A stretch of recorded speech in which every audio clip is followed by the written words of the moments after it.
जैन साथियों, आपका अपने यूट्यूब चैनल में हार्दिक स्वागत है। साथियों, जैसा कि आप जानते हैं, आगामी माह में आपकी उत्कृष्ट विद्यालय और मॉडल स्कूल की प्रवेश परीक्षा आयोजित होने जा रही है। इस परीक्षा में गणित, हिंदी, विज्ञान, समाज विज्ञान के प्रश्न पूछे जाते हैं। तो साथियों, आज हम जानेंगे इस भाग में हिंदी विषय के महत्वपूर्ण प्रश्न और उनके सही उत्तर। साथियों, हिंदी का पहला प्रश्न है, श्री राम के पिता का नाम दशरथ था। ये वाक्य किस प्रकार का है?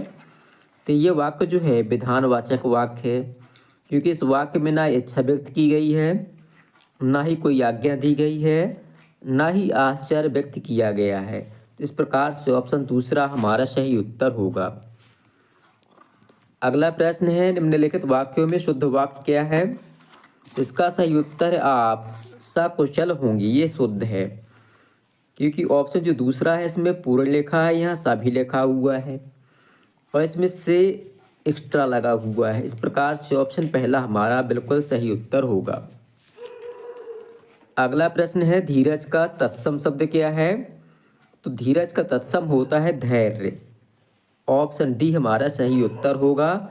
एक प्रश्न जो है आपकी परीक्षा में तत्सम शब्दों से पूछा जाएगा। अगला प्रश्न है, नौ नफ के नौ नफ के नौ बिहान वृंद को इस पंक्ति में कौन सा अलंकार है? तो इसमें आप देख पा रहे हैं कि इसमें जो है जो नावर्ण है उसकी आवृत्ति बार बार हुई है। जहाँ एक या एक से अधिक वर्ण की आवृत्ति बार बार होती है वहाँ पर अनुप्रास अलंकार होता है। तो अलंकार से भी परीक्षा में प्रश्न पूछे जाते हैं।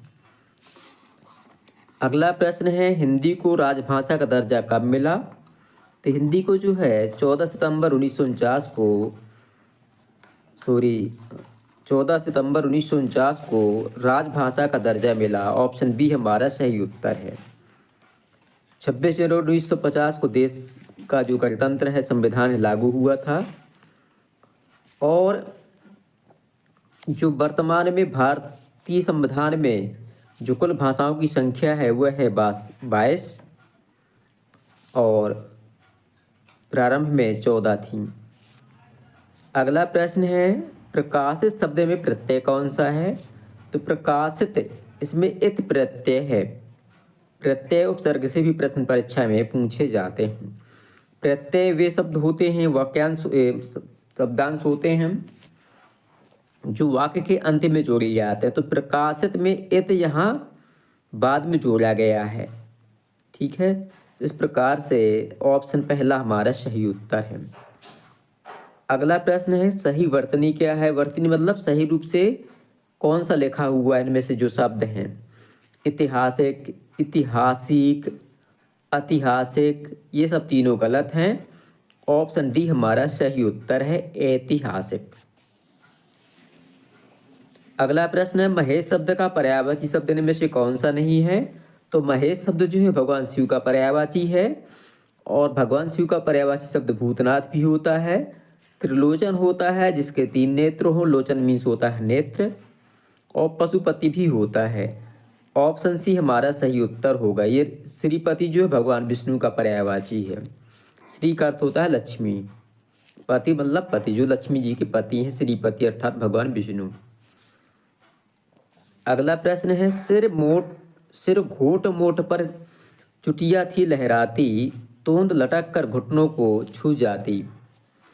सिर घोट मोट पर चुटिया थी लहराती, तोंद लटक कर घुटनों को छू जाती।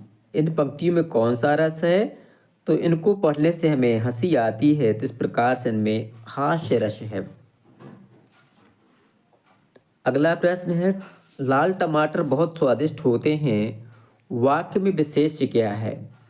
तो विशेष और विशेषण, जिसकी विशेषता बताई जाती है उसे विशेष्य कहते हैं और विशेषण जो विशेषता बताई जाती है उन शब्दों को विशेषण कहा जाता है। तो लाल इसमें विशेषण है और टमाटर क्या है? विशेष है, जिसकी विशेषता बताई जा रही। तो इसका सही उत्तर होगा ऑप्शन पहला, टमाटर।